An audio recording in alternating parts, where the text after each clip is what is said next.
about this build is being able to be self-sufficient, and a large part of that is power. So for me, I partnered up with Wagan, and I think they have one of the best power systems out there, and this is kind of how I utilize it. So if we go right in here, I have a 240 amp hour battery, and then you have the DC to DC 40 amp Wagan charger.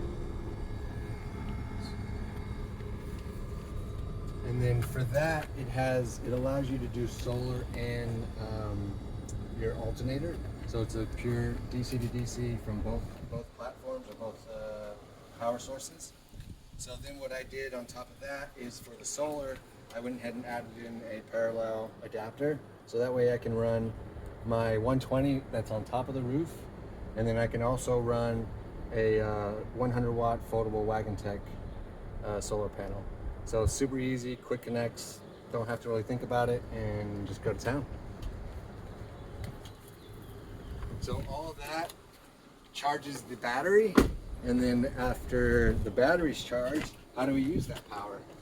So what I did was I added a DC marine style fuse box, and that runs right here. You can kind of see it, I don't know, it's kind of up in there. But that'll run, all my DC items run out of that fuse box. And then at that point, I've got all my AC items. So we carry a small ramen bowl that we cook all of our ramen in. We have a kettle, and then we have the induction stove, our primary AC use items. And they all pull anywhere between 1,000 watts up to 1,800 watts.